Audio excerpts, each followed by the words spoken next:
Hare Krishna. Bhagavad Gita summary of chapter 6 Dhyana योग, जिसमें कुल 47 श्लोकास हैं।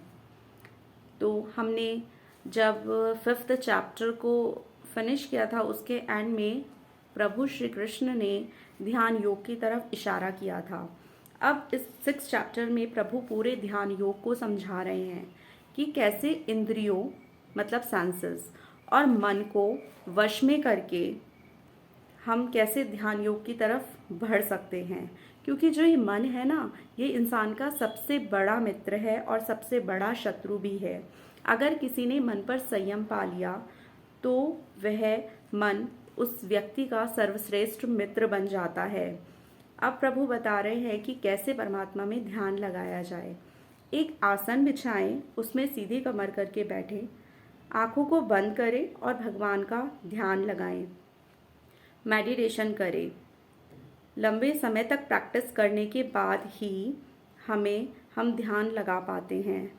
तो प्रभु ने यहाँ पर बहुत ही आसान तरीका बताया है, लेकिन हमें कॉन्टिन्यूसली उसको प्रैक्टिस करना होगा, तभी हम ध्यान लगा पाएंगे। अब प्रभु कहते हैं, ना तो इंसान को बहुत ज़्यादा खाना चाहिए ना बहुत कम, ना तो बहुत ज़्यादा सोना चाहिए ना बहुत कम सोना चाहिए।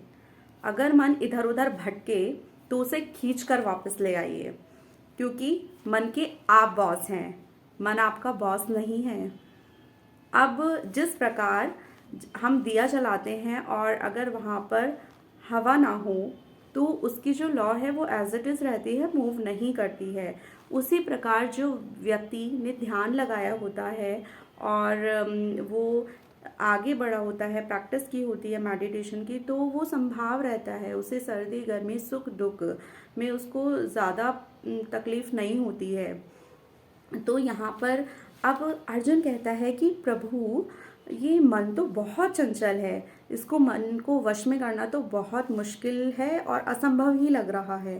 प्रभु बोल रहे हैं कि प्रैक्टिस द्वारा ये संभव है, अगर इसका अभ्यास किया जाए तो आप मन को काबू में कर सकते हैं।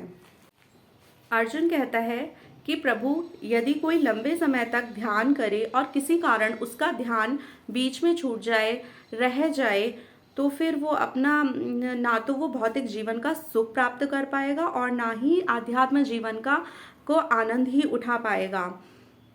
तो यहाँ पर प्रभु कहते हैं कि जो व्यक्ति को उसका जीवन मिला है वो उसका कल्याण करने के लिए मिला है और परमात्मा की प्राप्ति करने के लिए मिला है।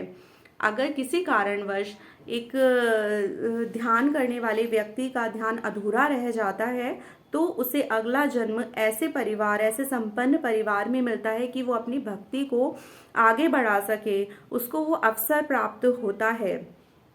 तो यहाँ पर प्रभु भक्ति को सर्वश्रेष्ठ बता रहे हैं और जो व्यक्ति भक्ति करता है वो परम गति को प्राप्त होता है, वो योगी है। प्रभु यहाँ पर अर्जुन को योगी बनने की सलाह देते हैं।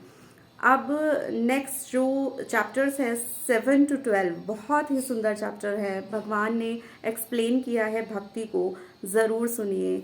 हरे कृष्णा।